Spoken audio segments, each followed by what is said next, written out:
Trial court একুইটাল দিয়েছিল, খালাস দিয়েছিল। ওই খালাসের এগেনস্টে দুদক আবার হাইকোর্ট ডিভিশনে আপিল করলে পরে ওই গিয়াসউদ্দিন আল মামুন সাহেবের যে সাজা ওইটা বহাল রাখেন, আর তারেক রহমান সাহেবের একুইটালের এগেনস্টে খালাসের বিরুদ্ধে যে আপিল, ওই আপিল মঞ্জুর করে ওনাকেও 7 বছর দেওয়া হয়। তার এগেনস্টে আমরা অ্যাপেলেট ডিভিশনে আপিল করি এবং মাই ফ্রেন্ড মিস্টার জাকির উনি আমাদের পক্ষ থেকে মেনলি এই মামলায় ভূমিকা পালন করেন, শুনানি করেন।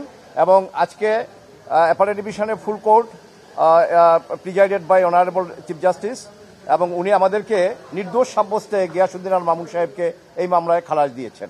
আর তারেক রহমান সাহেব যদিও এই মামলায় আপিল করতে পারেননি, আমরা আমাদের সুপ্রিম কোর্ট এবং ইন্ডিয়ান এবং পাকিস্তান সুপ্রিম কোর্টের বিভিন্ন জাজমেন্ট থেকে আমরা দেখিয়েছি যে যদি মামলা প্রিন্সিপাল অ্যাকিউজডের এগেনস্টে প্রমাণ না হয়, যদি মামলা দেখা যায় যে না এটা ইন্টেনশনালি করা হয়েছে হ্যারাসমেন্ট করার জন্য, হিউমিলিয়েশনের জন্য, এবং এই মামলা সাজা দেওয়ার মতো কোনো কিছু নাই, সেক্ষেত্রে কেউ যদি আপিল নাও করে কোর্ট ইচ্ছা করলে তাকেও এই খালাসের যে বেনিফিট এটা তাকেও দিতে পারেন। এইভাবে আমাদের প্রেয়ার ছিল এবং বিভিন্ন সাইটেশন আমরা যখন দেখিয়েছি, অনারেবল চিফ জাস্টিস সাহেব এবং বেঞ্চে যে সমস্ত মাননীয় বিচারপতি মহোদয় ছিলেন তারা আমাদের এই কন্টেনশনটা অ্যাকসেপ্ট করেছেন এবং তারেক রহমান সাহেবও এই রায়ের বেনিফিট পাবেন। অর্থাৎ আমরা বলতে পারি যে উনিও এই মামলায় নির্দোষ সাব্যস্তে খালাস হয়েছেন। বাকিটুকু আমার ফ্রেন্ড বলবেন।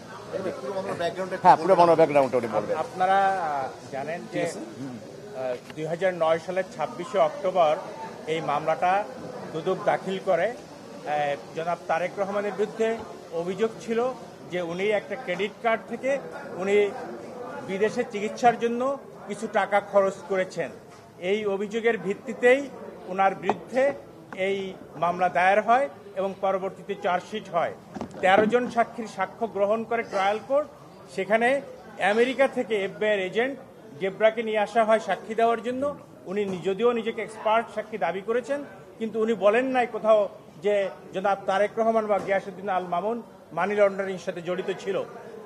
এবং ট্রায়াল কোর্ট সবকিছু দেখে শুনে 13 জন সাক্ষীর সাক্ষ্য পর্যালোচনা করে জনাব তারেক রহমানকে নির্দোষ প্রমাণিত হয়, ওনাকে বেকসুর খালাস দেন।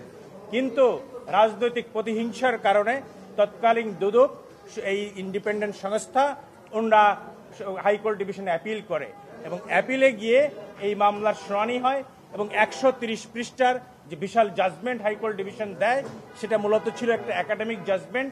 এটা আমরা মনে করছি যে জনাব তারেক রহমানকে সাজা দেওয়ার জন্য আইদার কোথাও থেকে ইম্পোর্ট করা হয়েছে অথবা কোনো ভেস্টেড কোয়ার্টারের ইনস্ট্যান্সে এই 130 পৃষ্ঠার জাজমেন্ট লেখা হয়েছিল তারেক রহমানকে সাজা দেওয়ার জন্য। তারই হিসাবে তাকে 7 বছরের সাজা দেওয়া হয় এবং 20 কোটি টাকা ফাইন করা হয়। 20 কোটি টাকা ফাইন করা হয় এবং তৎপরবর্তীতে জনাব কন্টেস্টিং অ্যাপিলেন্ট জনাব গিয়াসউদ্দিন আল মামুন এই লিভ টু অ্যাপিল দায়ের করেন। এই লিভ টু অ্যাপিলের উপরে বিস্তারিত শুনানি হয় অ্যাপিল বিভাগে লিভ গ্রান্টিং এর সময়। তখন শুনানি আনতে হাইকোর্ট অ্যাপিলেট ডিভিশন দেখতে পান যে এই মামলায় কোনো সাবস্টেন্স নাই। এই দুদক যে মামলাটা করেছে এই মামলাটা দুদকের করার কোনো অথরিটি নাই, আইনগতভাবে এটা অচল, আইনগতভাবে এবং অচল। 2002 সালের একটা রিপিল্ড আইনে এই মামলাটা করা হয়েছিল এবং তারেক রহমান সাহেবের বিরুদ্ধে কোনো অভিযোগই নাই। ক্রেডিট কার্ড এর মাধ্যমে টাকা খরচ করলে যে মানি লন্ডারিং হবে, that is an unheard of proposition in the legal arena. যার ফলে অ্যাপিলেট ডিভিশনের পূর্ণাঙ্গ বেঞ্চ পুঙ্খানুপুঙ্খানু বিচার করে এই মামলায় জনাব তারেক রহমান ও গিয়াসউদ্দিন আল মামুনকে এই মামলার দায় হতে অব্যাহতি দিয়েছেন এবং বলেছেন যে তাদের যে যথাযোগ্য মর্যাদা যে মানহানি হয়েছিল সেটাকেও ফেরত দেওয়া হয়েছে। এখানে একটা কথা বলে রাখি, সেটা হচ্ছে যে আপনারা জানেন যে যখন তারেক রহমান সাহেব এই মামলার দায় থেকে অব্যাহতি দেওয়া হয়েছিল ট্রায়াল কোর্টে, তখন সেই বিচারককে ওই অবস্থায় দেশ ত্যাগ করতে হয়েছিল। সুতরাং সেই যে বিচারহীনতার সংস্কৃতি আমাদের দেশে চালু হয়েছিল, সেই অবস্থা থেকে ইনশাআল্লাহ আমরা ধীরে ধীরে উত্তরণ করছি। আমরা আশা করছি আজকের মতো আগামী দিনেও দেশের মানুষ ন্যায় বিচার পাবে।